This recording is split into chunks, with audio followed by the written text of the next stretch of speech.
Agriculture.com presents Under the Microscope with BioVision Seed Labs.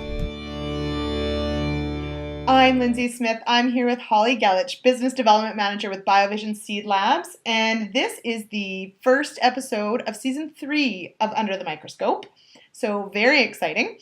Now, Holly, we're into late October. A lot of the crop is off. You've got a really great sense of the 2013 crop. What are germs looking like on cereals and pulses? On cereals and pulses, they're fantastic this year, Lindsay. I can't say we're issuing a lot of 98, 99, or 100s, but there is the odd one coming forward. So I would say the average germination for most cereals are between 90 and 95%, and that would be a general broad sweep across Western Canada. Now, when we're talking pulses, they tend to be close to that 90% range and plus or minus a couple percent.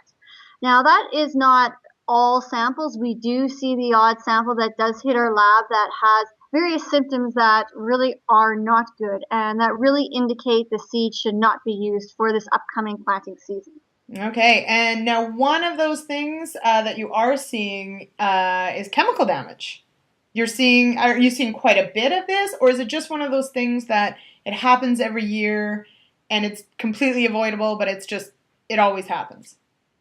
It is always happens, but I would say that we are seeing less of it this year, and that is on account of the fall conditions. There is still a pre-harvest application of glyphosate products on crops, and it is labeled not to use that seed for the following crop year to plant it. But there is still a number of samples that we do see coming by our lab that do have the growth symptoms of it. So one thing to keep in mind is the seed that has been sprayed with a pre-harvest glyphosate, it will germinate. And a lot of farmers are quite surprised by that it actually does germinate. It does. And the shoots grow extremely nicely. But where the symptoms that we see that are characteristic is in the roots. So the roots stop growing after a very short period of time, so they're very small roots. They're also transparent and they start to twist and become brittle. So this is something that only a trained analyst can visually characterize it as. So it does sprout. It may look okay, but it would not, really will not next year grow into a healthy plant if you planted that seed.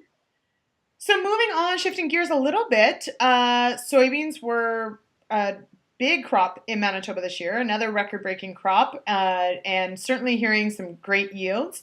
What are you seeing on germs? I know last year it was very dry at harvest, so we had lots of cracking, that sort of stuff. What does the 2013 crop look like? Well, again, since soybeans are harvested a little bit later than the cereals, and in some cases quite a bit later, we're just starting to get into soybean testing. But the samples that have gone through our lab in Winnipeg so far this year have been pretty good. They're solid. They're in the low 90%, which is a substantial improvement from last year. So I believe the harvest conditions made a huge difference this past year. So hats off to the good soybean germs out there this year. Yay! That's excellent news, because it certainly, I think it was pretty bad. It snuck up on a lot of farmers, I think. So, because that cracking, you can't always see it, right? So, and it was very dry, but not so bad this year. Now, we did have more moisture this year. With more moisture can often come disease. What are we seeing on the disease side? Anything of note? I would say across Western Canada, about average for disease levels that we typically see. Now, there are some pockets where we're seeing slightly elevated levels and other areas that we're seeing a significant reduction. And so when we talk about reduction in disease, it's still present there, just but less infection levels. So, for instance, last year and the year prior to that, the east side of Saskatchewan had very high elevated disease levels, which damaged the germs so much that they were in the 60s and 70%. So we're not seeing as much of that this year. So very much an even standpoint, I would say it would be an average year on disease. So when we're talking ascochytas, it's, for the pulse species in Saskatchewan and Alberta, about 5% is kind of on the upper end that we're seeing, which is a lot less than last year, but still there and can cause problems in the field. Fusarium graminearum, everyone's always talking about that. It is around, not as high levels in Saskatchewan and Manitoba, but still consistent to what we see in Alberta. Okay, So, and Sorry. And you've also sent along a really neat image that I've never seen anything like this before, looking at true loose smut of barley. So tell me a bit about this. It's kind of neat. Yeah, it's my favorite test, to be Oh, quite there you frank. go. It's a neat test. It's very innovative. This is a CFIA, so Canadian Food Inspection Agency accredited test. So training is required to run this test, as well as proficiency and validation. And we run that specifically for the barley industry for pedigreed seeds. So in order to sell pedigreed barley seed, seed growers are required to run a true loose smut test. So the disease of true loose smut, it goes into the kernels and infects the embryo inside. So the only way for us to know if it's there is to look at the embryos. So what we do is we use a chemical called lactic acid, where we basically pull off the outer hull of the barley. It melts almost away. It's very caustic, quite frankly, but it takes it off, and you're left with embryos. And the embryos are small, somewhat transparent, but we can't see the mycelium until we stain it. So we stain them blue, and then under the microscope, 400 embryos later, we look at it and then give a percentage infection to the client.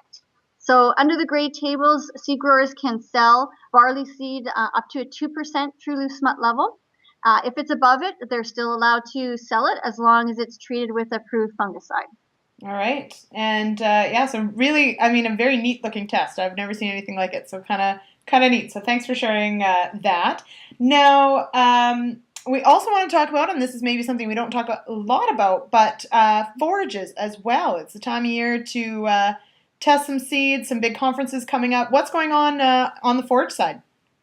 Absolutely. So we test a lot of fescues and alfalfa for the forage industry. Now, the fescues this year are looking fantastic. We're seeing germs in the low 90%, which is wonderful, much better than last year. So we're seeing some solid germs on the fescue front. And then on the alfalfa front, one unique thing about alfalfa is in a germination, the result we give is somewhat unique. Is the germination value is the number of seeds of abnormal seedlings, normal seedlings, plus a combination of hard seeds to get the germination value. So what a typical year would be is you'd have 70% normal seedlings and 20% hard, which would give you a 90% germination. And that's what we're seeing this year, is very normal year. And it's great. The alfalfa is looking wonderful. Good. Okay. Well, so certainly some things to watch for. And I'm sure I hope anyway, that those people that maybe are seeing the chemical damage every year maybe should maybe look back at some of their practices and maybe try and avoid it for next year. But certainly that's not going to be a good seed source. So definitely good decisions there. And really great to hear about the disease side, because certainly I know we've had some bad years that have really knocked back seed source. So pretty good news all around. So we'll talk again soon. Great. Thank you, Lindsay.